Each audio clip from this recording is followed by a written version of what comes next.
მოგესალმებით ჩემო ძვირფასო მაყურებლებო. შეგახსენებთ, რომ თქვენი მყოფებით სტუმრას ჩემთან სტუდიაში მეოთხე განზომილება გადაცემაში.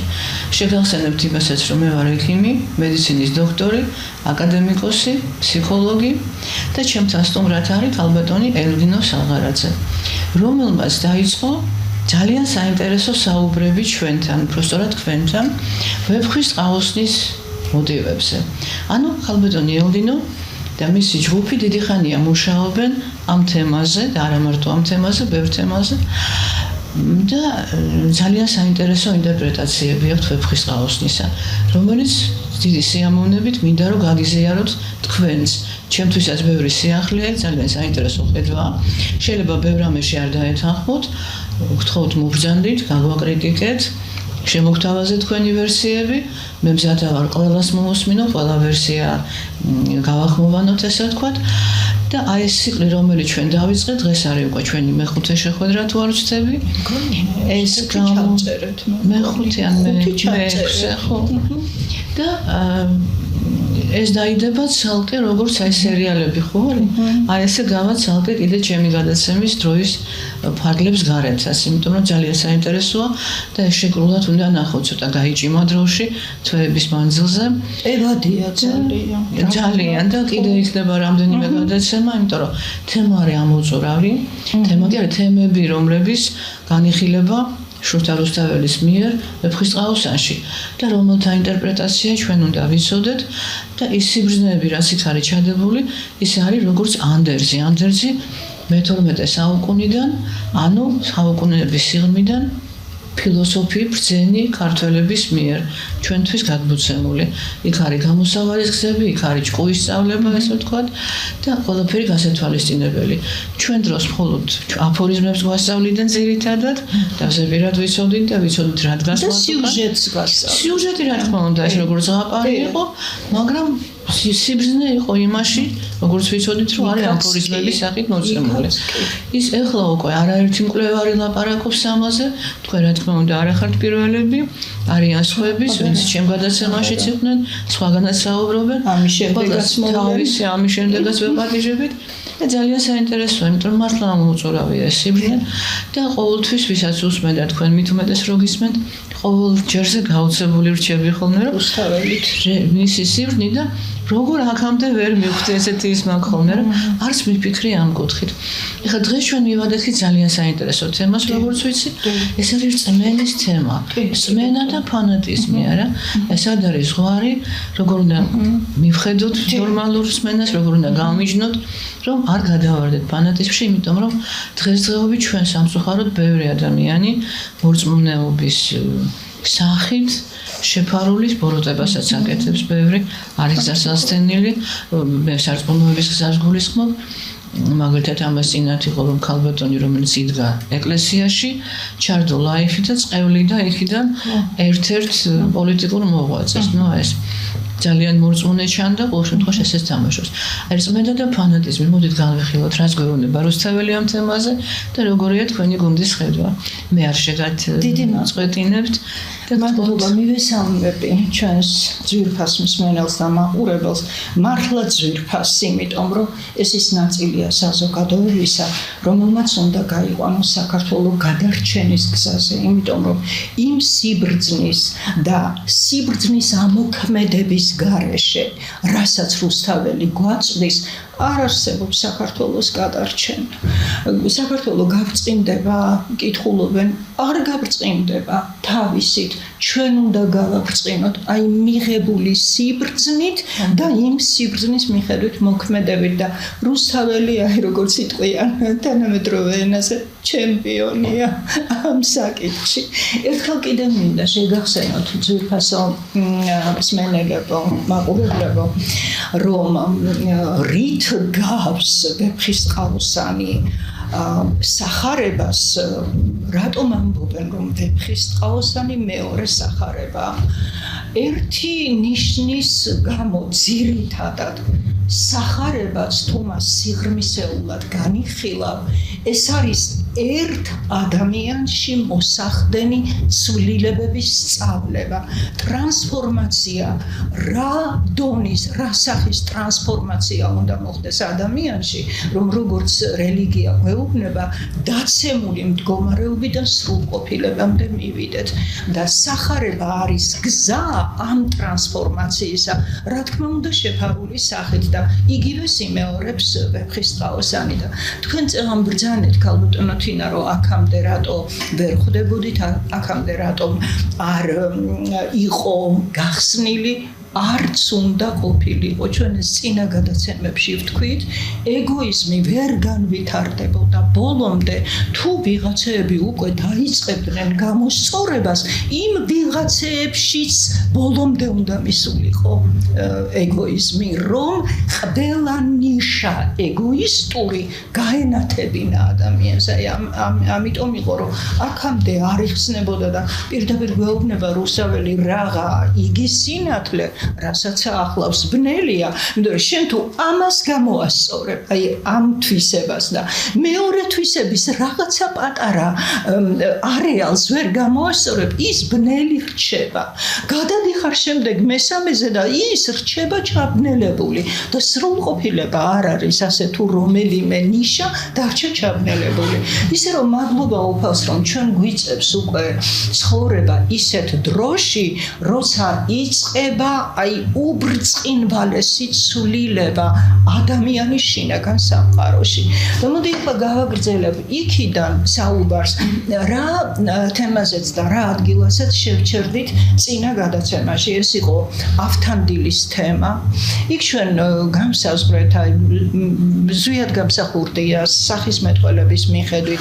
ბატონი ზვიადი რას ბრძანებს, იმიტომ რომ ახლა ჩემი თვალთახედვიდან უფრო სრული სურათი სულიერი გააზრებისა ვეფხისტყაოსნისა მე არ მინახავს ვიდრე ეს ბატონმა ზვიადმა გაიაზრა და მე ამას ვამატებთ კიდევ თიბერიონის ჩემი ჯგუფის მიერ გახსნილ საიდუმლო ცოდნებს, რომელიც ჩვენ მხოლოდ ხელები ვართ უფლის მანინება რომ გახსნილიყო ეს ცოდნები და იმ ცოდნებს ვამატებთ ბატონი ზვიადის მიგნებებს.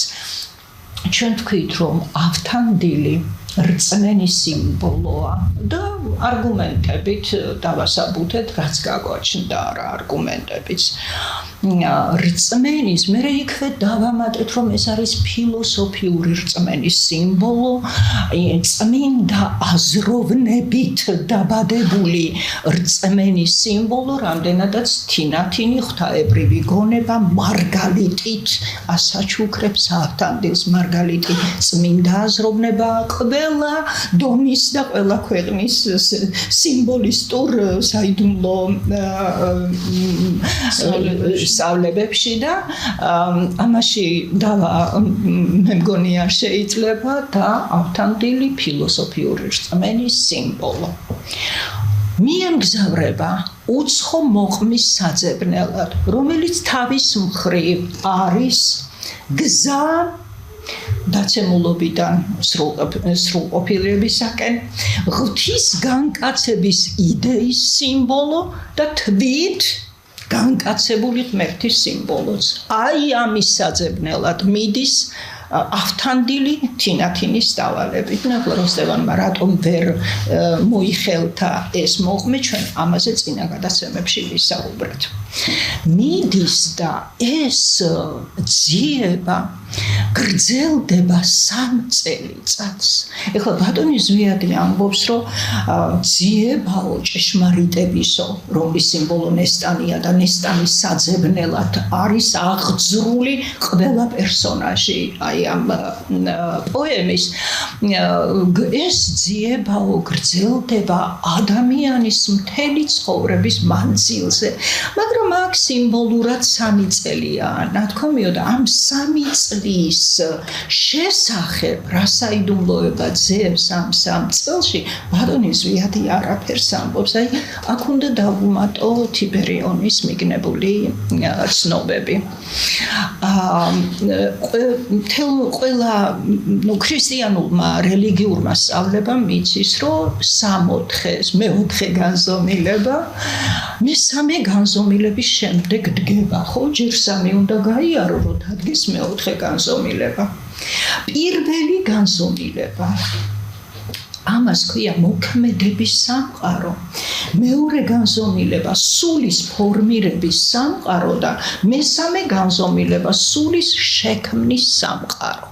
აი ეს 3 წელიწადი, აი ამ 3 სამყაროს აბლის შემდეგ რომ შედიხარ მეოთხე სამყაროში, ანუ 64-ში, სადაც უნდა მოხდეს ქრისტეს მეორედ მოვლინება და ბოლომდე შეცნობა ფაქტობრივად ქრისტესი და ქრისტეს თუ ბოლომდე შეიცნობ ჭეშმარიტებასაც. აი ეს როგორ ხდება ერთ ადამიანში.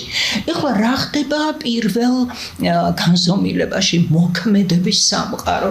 მოდით შევთანხმდეთ იმაში, რომ მოქმედება ხდება ფიზიკურ სამყაროში, ხელებით, ფეხებით, გადაადგილება, კეთება, მაგრამ სულიერი მოქმედება ეს არის აზრით მოქმედება.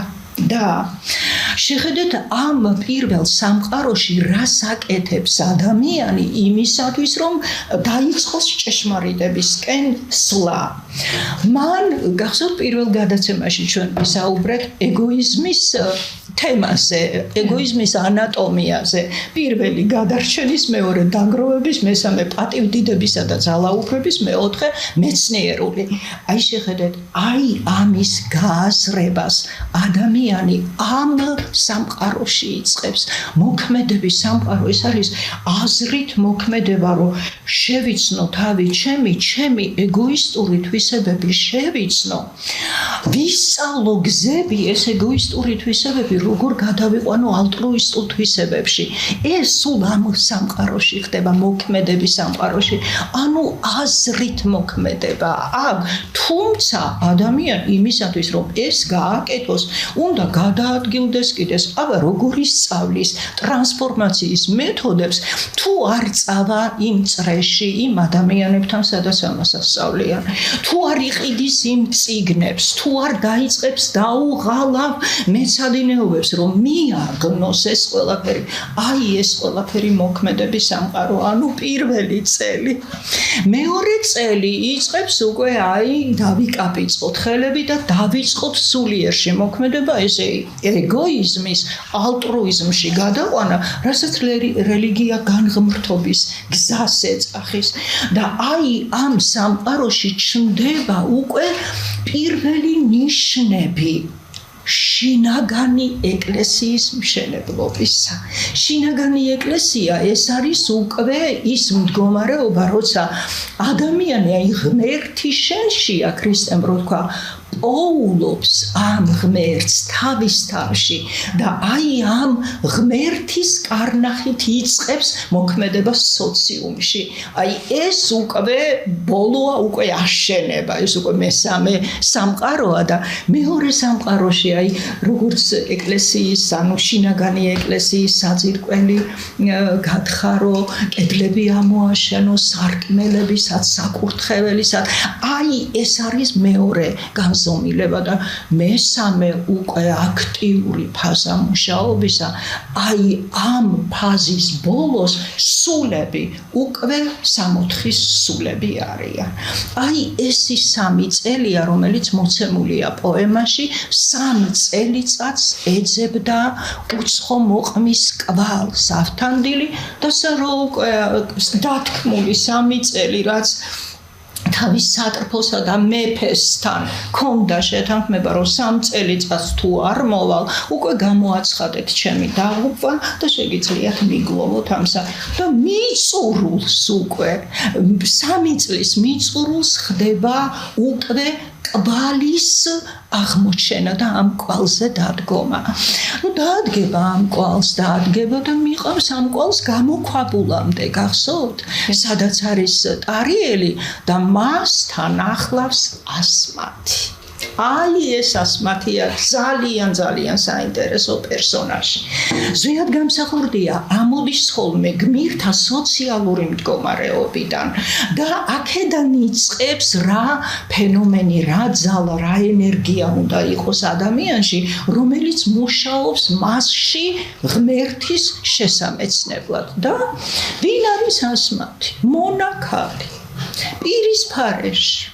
ესე იგი, უფრო არაინტელექტუალური სამუშაო რო არ არსებობს. შესაბამისად, ეს არის ძალიან დაბალი ინტელექტის ადამიანი, მაგრამ ეს ადამიანი განუშორებლად დგას გზაზე, ღვთისკენ მიმავალ გზაზე, ანუ ტარიელის გვერდით არის. განუშორებლად დგას ღვთის განკაცებული ღმერთის გვერდით და მას ემსახურება. აი იმ დროს, როცა ის ნესტანის ძებნაშია ველად გაჭრილი. თავის დროზე ის იყო ნესტანის პირისფარეში, ესე იგი თვით ჭეშმარიტების მსახური იყო, მაგრამ მსახური იყო ძალიან დაბალ დონეზე, აქ რაღაცა აზრების გაცვლილობა, გამოცვლაზე, სულიერ ერთობაზე ლაპარაკი არ არის. დაბალი ინტელექტია და აი ამ დაბალი ინტელექტის ადამიანებისთვის დამახასიათებელია ფანატიკური რწმენა. ფანატოს ბერძნულად ნიშნავს სიკვდილს. და ფანატიკური რწმენა მკვდარი რწმენა, შაკეტილი რწმენა, რომელიც არ ვითარდება. ასეთი ადამიანი შეიძლება მთელი ცხოვრება ეკლესიაში მოსიარულე იყოს, სანთელს დაანთებს, პირჯვარს გადაიწერს, აღსარებას იტყვის, წმინდა ზიარებას მიიღებს, მაგრამ ღვთის კანონზომიერება, ჭეშმარიტება მისთვის რჩება მიუწვდომელი. და სადამდე გაგრძელდება მისი ასეთი ცხოვრება? სანამ მასთან ავთანდილი არ მივა, ანუ ფილოსოფიური რწმენა არ მივა. და მინდა შეგახსენოთ თქვენს და ჩვენს ძვირფას მსმენელსაც პირველი შეხვედრა ასმათისა და ავთანდილისა. აუ, როგორი მტრულია! ლამის დახოცეს ერთმანეთი, ლამის თმით ითრია ავთანდილმა ქალი. და ჩვენ რომ ამას ვკითხულობდით და ჩვენ კარგად გავდიოდით, რაც ხელმისაწვდომი და გონმისაწვდომი იყო მაშინდელ საქართველოში, როცა მე ვეფხისტყაოსან სკოლაში ვსწავლობდი და არაჩვეულებრივი მასწავლებელი მყავდა ქართულ ლიტერატურაში და ბიჭები, რომლებიც ყველაფერს აქილიკებენ, ყველაფერს ზევიდან უყურებენ და ასე ყდებოდნენ სიცივე. ეგ არის თქვენი რაინდი. ქალს დაარტყა, ქალს თმებში წვდა და აი თუ პირდაპირ მნიშვნელობით გავიგებთ, ბიბლიაში იმდენი რამეა, აი ასეთი რომ ვიტყვი ღმერთო ჩემო, ამას წმინდა წიგნში რა უნდა? ეს აზრი მაშინ გაჩნდება ჩვენში, როცა პირდაპირ მნიშვნელობით წავიკითხავთ მას. და ამიტომ არის, რომ არავითარ შემთხვევაში წმინდა წიგნების პირდაპირ წაკითხვა არ შეიძლება თუ იქიდან სასარგებლო რამ გინდა რომ მიიღო. ესე იგი, რა ხდება, როგორი მტრულია ფანატიკური რწმენისა და ფილოსოფიური რწმენის ერთმანეთთან შეხვედრა. ეს პირდაპირ სურათია იმისი, როცა ფანატიკური რწმენის ადამიანი შეხვდება ფილოსოფიური რწმენის ადამიანს. აი სულ უბრალო მაგალითს მოგიყვანთ ქალბატონო თინა, როცა ჩვენ საუბარი დავიწყეთ, რომ მაცხოვრის სახელი ქართულ ენაზე არის იეშუა. და იესო ეს ბერძნული თარგმანია იეშუაში. ნახეთ, იშვა პირდაპირ მის არსზე მიუთითეს, რომ ის არის შობილი და არაქმნილი, ბრწამსი პირდაპირ ლაპარაკობს ამას. ის შობილია, ანუ მამისგან გამოსულია და პირდაპირ თანხვედრაა სახარებასთან, მე მამაში ვარ, მამა ჩემშია. რომ მისგან არის გამოსული და იშვა ქართული ენა გეუბნება ამომწურავად. თანაც ნახე თუ დავშლით და შუა, ის არის შუა მავალი. ჩვენს დედამიწასა და შორეულ ცას შორის პროტოიბერიულ ენაზე ესხმოვანი არის მითითება შორეულ საგანზე. და შულხო პირდაპირ ხსოვნაა აი პროტოიბერიულ ენაზე და მოქმედება და შორეული ხსოვნით მოქმედება. აი ეს არის იეშუას ქრისტეს სულიერი ფესი. და ამაზე რომ დავილაპარაკე მე ერთ ადამიანთან და თქვენ სექტანტები ხო არა ხართ? ფანატიკური რწმენის ადამიანის პასუხი იყო. ეს ამაზე მე არ მსმენია. ეკლესიაში, მადლობა ღმერთს, ეკლესიაში ძალიან ბევრმა მოძღვარმა იეშუას ხსენება დაიწყო, დადგა დრო და ვინ უნდა მიხვდეს პირველად თუ არა ეკლესია. დაიწყეს უკვე ამაზე საუბარი, მაგრამ თავის დროზე მე მივიღე ეს პასუხი. იცი რა ელდინო, მე მართლმადიდებელი ვარ. აწია თავი ამაღა.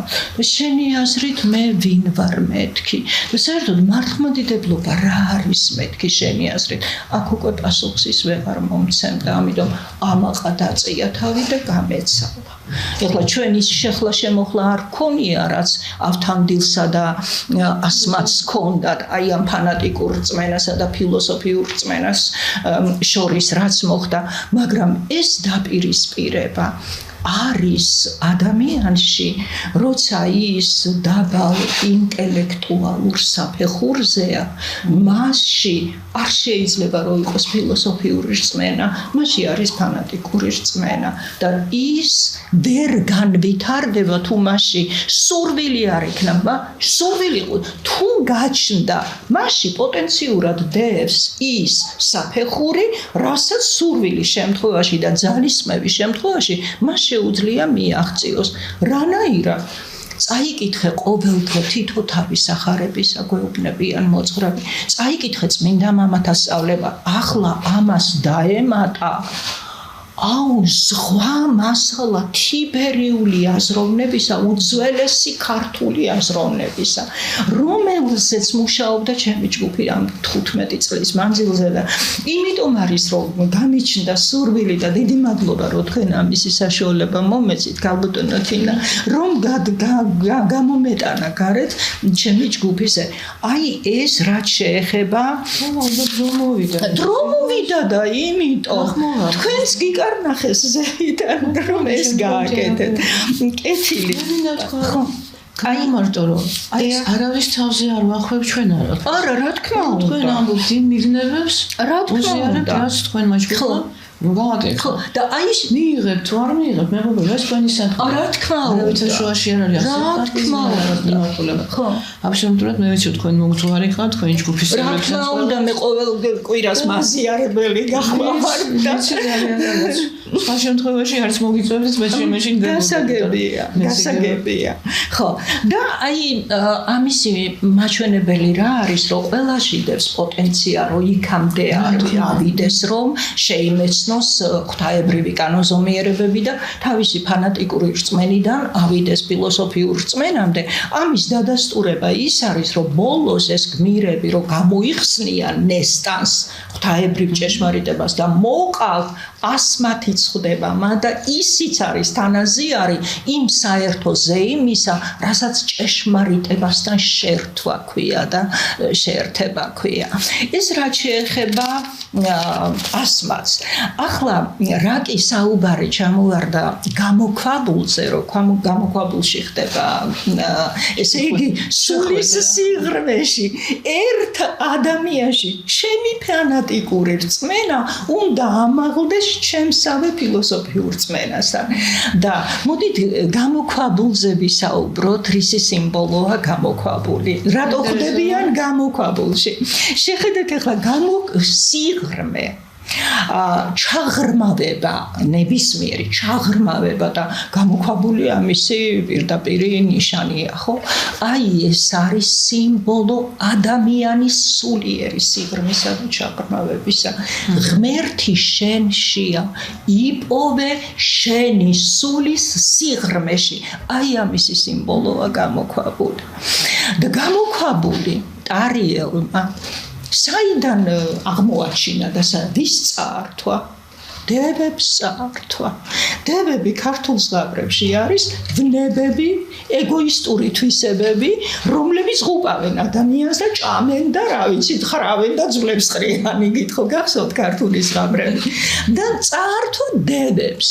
რის შემდეგ დებები დაუთმობდნენ? არა, რაც დაამარცხა ისინი, რაც ამოხოცა ისინი.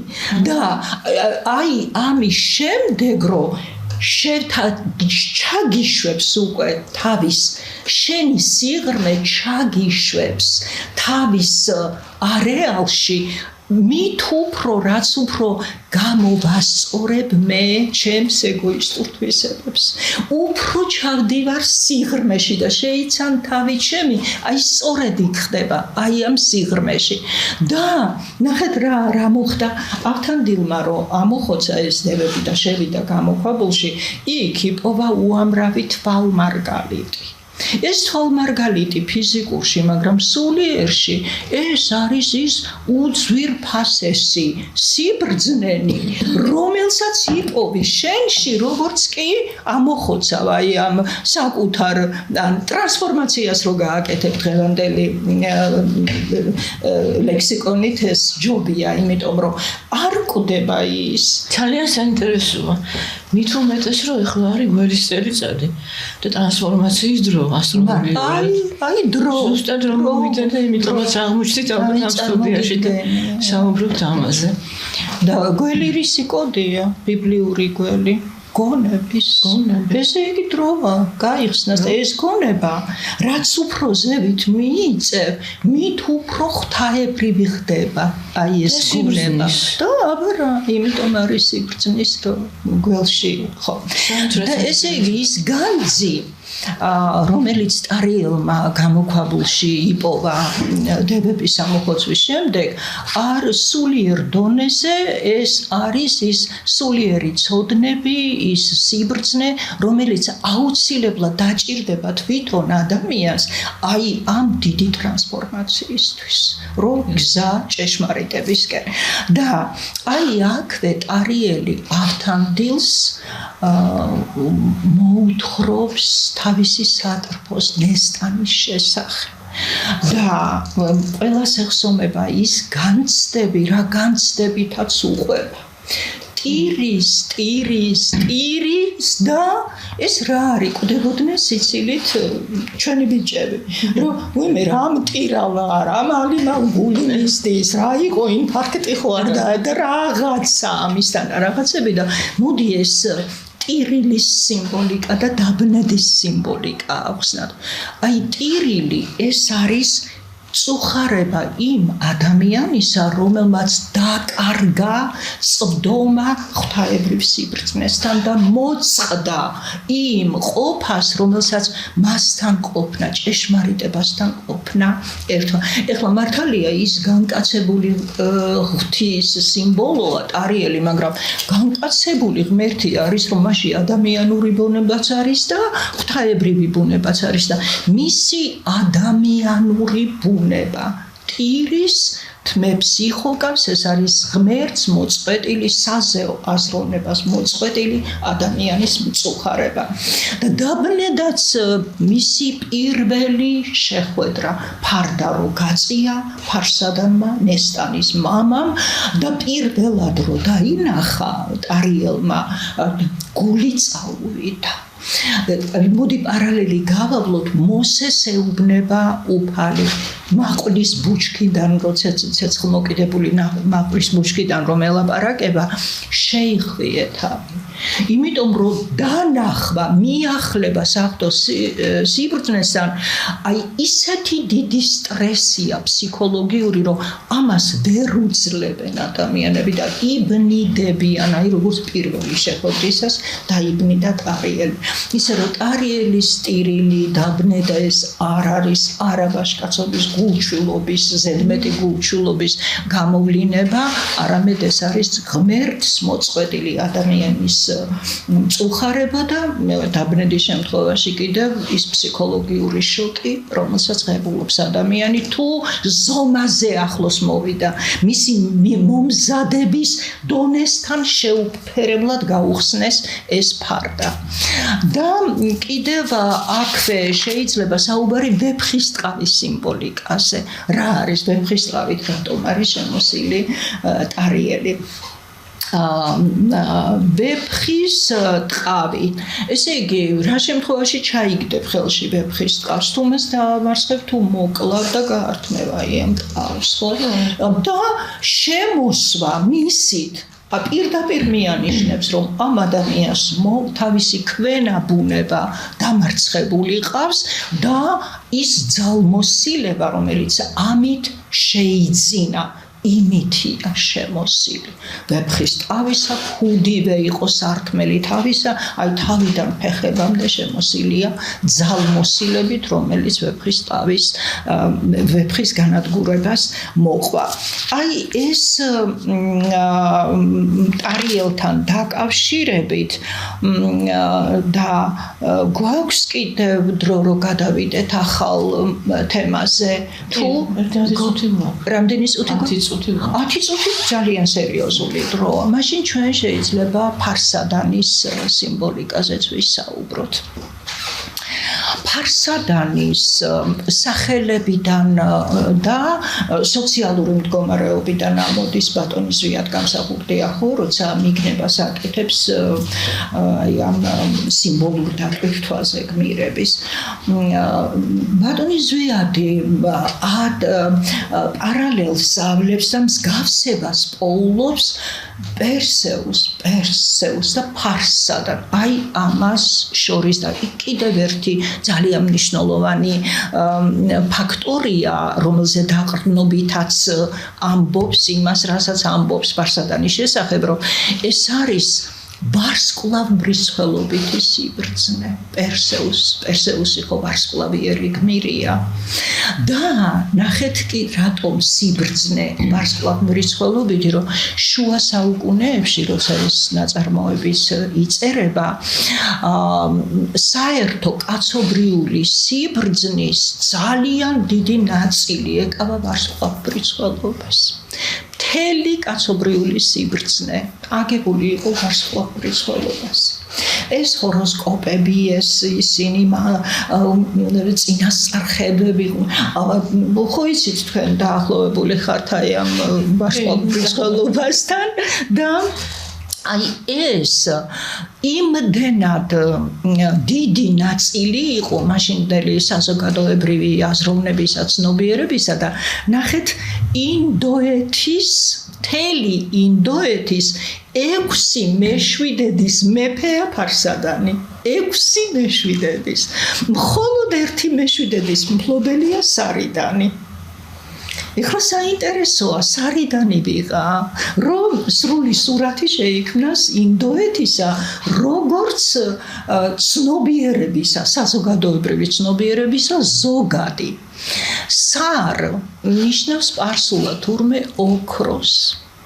და სარიდანი ეს არის ოქროს ცნობიერება, ანუ ის ცნობიერება ოქროდ რო გარდაქმნა თავისი შინაგანი აზროვნება, ოქროდ რომ გარდაქმნა ადამიანმა თავის შიგნით და ოქროდ რატო? ოქრო ხო რა მეტალია, არაფერთან რეაქციაში რომ არ შედის. ესე იგი არაფერს არ იერთებს, თვითონ არის უკეთილშობილესი, უძვირფასესი პროცესი და სხვა აზროვნებებს არ იერთებს და არ ჭუჭყიანდება სხვა აზროვნებებით. აქედან გამომდინარე, რომ სარიდანი ეს არის ზეშთაცნობიერების სიმბოლო. ეს არის ის ცნობიერება, ოქროდ გარდაქმნილი, ყველაზე მაღალ ცნობიერებად გარდაქმნილი და რატო არის ასეთი ცოტა? 1/7-ია. ის მთელი 6/7-ია. ის ფრთიანი ფრაზა, რომ ჭეშმარიტება მცირეშია. მრავალნი ვერ წვდებიან ჭეშმარიტებას. მხოლოდ ცოტანი წვდებიან ამ ჭეშმარიტებას და მათი ბალია მოუფრთხილდნენ და დოზირებულად გაუზიარონ სხვა ცნობიერების ადამიანებს და ნახეთ რა ხდება. სარიდანი თავის იმ 1/7-ს უერთებს ფარსადანის 6/7-ს და ხდება გამთლიანებული აზროვნება.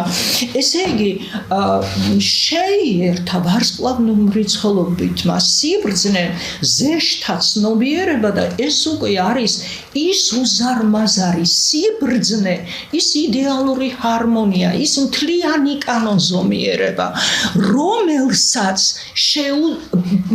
ინდოეთი ფლობს და ვისი ასულია ნესტანი ეს ჭეშმარიტება, ღვთაებრივი სიბრძნე სარიდანის. არა, უკაცრავად სარიდანის ფარსადანის ოღონდ როდის, როცა შეუერთებს უკვე სარიდანი, მერე შეეძინება. ცოლ-ქმარს მანამდე შვილი არ აყავთ.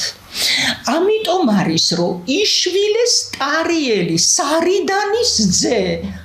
ვინ არის ტარიელი? განკაცებული ღმერთის სიმბოლო. თვით განკაცებული ღმერთი. გესმით რაებია, ქალბატონო თინა? ესე იგი ზეშთა ცნობიერების შვილია, ძეა ტარიელი, განკაცებული ღმერთი, მამა ღმერთიდან გამოსული, ხო არის ძე ღმერთი? ამაზე მინიშნება და ფარსადას მხოლოდ შემდეგ შეეძინება ნესტანი, რაც შეუერთდება ვარსკვლავთმრიცხველობით სიბრძნე ამ ზეშთა ცნობიერებას და მიიღება ყველაფრის მომცველი საერთო სიბრძნე მერე ხდება ფარსადანი მშობელი თინათინის. ძალიან ორიგინალური და საინტერესო ხარასოდეს დავიბენი. ხო, შეიძლება, მაგრამ ეხლა მე იმედი მაქვს, რომ რამდენჯერმე თუ მოისმენს ამას ჩვენი მსმენელი, შეიძლება პირველ სავაიმაზე ვერ გაართვა თავი, ბევრია. გადავხედოთ, ნაწილებით არ მახსოვდა. ჯერ შინაარსი უნდა იცოდე ძალიან კარგად რა ხდება, ვინ ვისი ძე არის, შემდეგ რა ხდება. ეს დეტალებია, რომ არც მახსოვდა. დეტალებია და არც მიმიქცევია ყურადღება. იმიტომ არის, რომ შმაკიო დეტალებში ზისო და მოდის აპირისპიროდაც ყველაზე დიდი სიბრძნეც დეტალებში ზისა. ამიტომ არის რუსთაველმა რა დეტალურად შეისწავლა ასე ამხელა სამყარო, რომ ჩადო ყველაფერი ამ თავის პოემაში და რაც ყველაზე მთავარია, ადამიანმა რა გზა უნდა გაიაროს, რომ შეწდეს განკაცებული ღმერთის სიბრძნეს და აქედან გამომდინარე ჭეშმარიტება. აქედან გამომდინარე თავისუფლებას, ჭეშმარიტ თავისუფლებას, იმიტომ ესეც სახარებაშია, რომ შეიცანი ჭეშმარიტება და ჭეშმარიტება გაგათავისუფლებს შენ. ხო, ეს სამწუხაროდ ესე არ აღიქმება ეს. მე ერთი რამ მინდა. მე ხა იმაზე რომ საუბრობდით, რომ რეალისტი მტირალაო. ხო, მართლა ესე აღიქმებოდა ხო?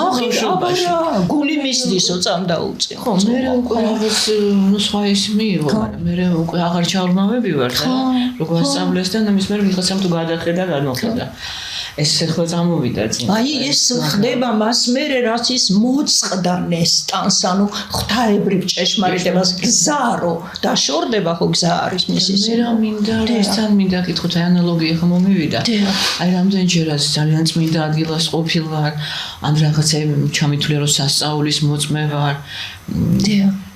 Წამოსვლია ცრემლები, იგივე ვთქვათ, ქრისტეს საფლავზე. და ეს არ არის ტირილი. ეს არის განწმენდის აშნო, რომ რაღაცა გეშვება. თქვენ ახლა პირიქით რომ მიეახლეთ სიხარული და ეს კიდე ტირის რო დაშორდა, ეს იყო მასთან და დაშორდა. იქნება აი ამ მომენტებში რომ მოსდის ეს ზუსტად აი განწმენდის ისინიც არის. ახლა იცით ასეთი ის არის გამოთქმა არსებობს სულიერში რომ ყველა კარი რო დაიკეტოს ღმერთისა ერთი კარი რჩება ღია ცრემლის კარი. რა თქმა უნდა ცრემლი ძალიან ამაღლებული ცრემლიც ის დამწუხრებული ცრემლიც რაც დაკავშირებულია მასთან მიახლებასთან თუ დაშორებასთან ცხონებულია კურთხეული ასეთი ცრემლი. მაგრამ მე ბევრჯერ ჩავარდნილა რომ ქვეყნ მდგომარეობაში რომ გარშემო რასწარი და ვერ ვიკავებდი თავს და ეს არ ყოფილა ცრემლები ტირილი ეს ხანერი რა თქმა უნდა ცრემლი უამრავი რამის გამო შეიძლება მოვიდეს ადამიანს აი მე შეიძლება ვაჟებშაველასე იგივე ის რო იმას აქვს აი მე მინდა გაგიზიაროთ ერთი ისეთი მომენტი მაგალითად 94-15 წელი იყო წავედით ეგვიპტეში სინას მთაზე მე ჩემი შვილი, ჩემი თავარი ექიმი, ჩემი აკადემიის და თარჯმანი ვახდა, კოპტი, ახალგაზრდა კოპტი მართლმადიდებელი. და ვეწვიეთ წმინდა ეკატერინეს მონასტერს. იქ გზად რომ მივიდიოდი ძალიან დაღლილი გზა იყო, იმიტომ რომ იყო ბედუინების მსგავსი. სხვისგანაც მომისმენია მის შესახებ. ხო, მისაყურებდა ცოტა რთულია და რამადანი იყო ჩერდებოდა. დიდხანს მოვდით ამ სიცხეში და უცებ ჩამოხსვა და გვითხრა რომ აი ჩამოხვედით. და არაფერი არ არის, რაღაცა უდაბნოში ვართ, მარცხნივ მთებია, მარჯვნივ დიდი მინდვრები. და გავიფიქრე რომ მერთო სად მოვედი რა ახირებული ქალი ვარ ამათ რაღაც ვერ ჩოვდი კარგი მე ვთქვა დამიჩემე და არ გზა არ ჩანს არაფერი არ ჩანს ავტობუსი წავიდა პირდაპირ და ჩვენ დავტოვა იქ და ეს რო გავიფიქრე უცებ ზევიდან ჩამოიყარა რაღაცა გვეგონა ყინული მე აღმოჩნდა რომ არ არის ყინული წვრილი აი მანას ბურღულზე ბრინჯის მარცვლებზე ოდნავ პატარა მანანას ბურღულზე ოდნავ დიდი მე როგორ სამივედით იმ ადგილზე და მონასტრის იმას მაჩვენე წავიდეთ ანჩიბეში ჩავიყარა ცოტა მან მითხრა ეს არის სიული მანანა და ესეთი რომ მე-16 საუკუნეშია ბოლოს აღწერილიო მაგრამ ფაქტია რომ ჩვენ ესაც ვიყავით იქ ჩამოვარდა დაეცა და აი ამ მომენტში რატო გამახსენდა აი ამ მომენტში ვიდექი და მოვდიოდა ცრემლები ისე რომ არ ვიცოდით რასთან გვაქვს საქმე არც სასწაულთან მქონდა თითქოს შეხება თავისთავად წამოვიდა ციდან მანანა და ჩვენ წამოვიდა ცრემლები და უცებ გახდა ყველაფერი მსუბუქი განათდა და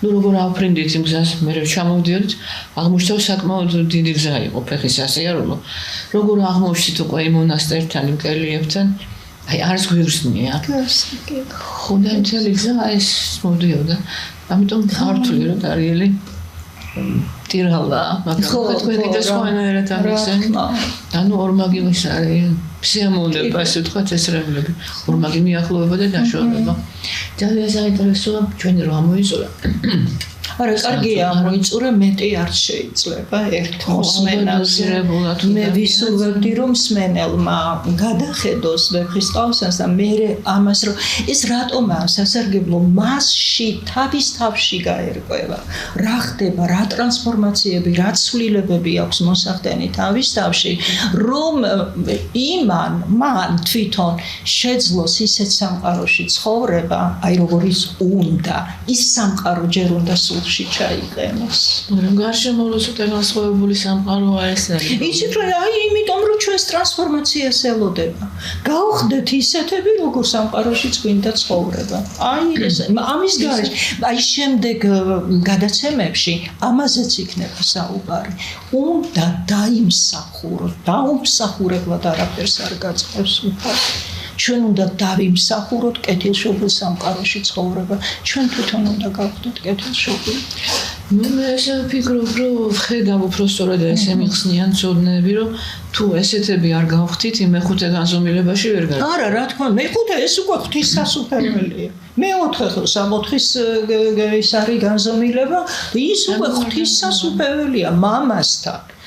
აბსოლუტური სიწმინდე, აი ერთი ბეწვა ეგოიზმი არ შეიძლება იქ.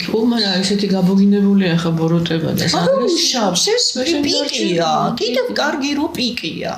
და რატო ვფიქრობთ რომ პიკია? ხელოვნურმა ინტელექტმა გითხრა, ეს არის პირდაპირ ადამიანი უპირისპირდება ღმერთს, რა შენი გონება, აი ნახე მე ვარ რაცა. რას მოხდა წმინდა ანგელოსთან, როცა დაიწყო იმ დაცემა რის გამოც მოხდა, რომ ფაქტობრივად აჯანყდა უფლისწინო. პარტავნება. დადგა მორჩა უკვე ეს მინიშნებაც კი საკმარისია, რომ მივხვდეთ რომ ეს ბოლო ჟამი. ანუ ეხლა ხელოვნური ინტელექტი ასრულებს იგივე როლს. იგივე როლს, რაც მაშინ წმინდა ანგელოსმა, თუმცა მას შეუძლია არაჩვეულებრივი როლი შეასრულოს ამ ბიპოლარულ სამყაროში, მაგრამ ძალიან ბევრი ირჩევს აი ამ მეორე როლს, რომ მე ვარ რაც ვარ. ამ პარტავნებამ დაღუპა ის წმინდა ანგელოსი და თუ ამ პარტავნებით გამოამზეურებს ამ ხელოვნურ ინტელექტს და ეგოისტური სურვილების წყაროდ და შესასრულებელ საშუალებად გახდის, ეგარ. სამწუხაროდ ამას ჩვენ ვერაფერს ვერ დავუპირისპირებთ. არა, როგორ ვერ დავუპირისპირებთ? ვერ დავუპირისპირებთ მატერიალურ სამყაროზე ვამბობ.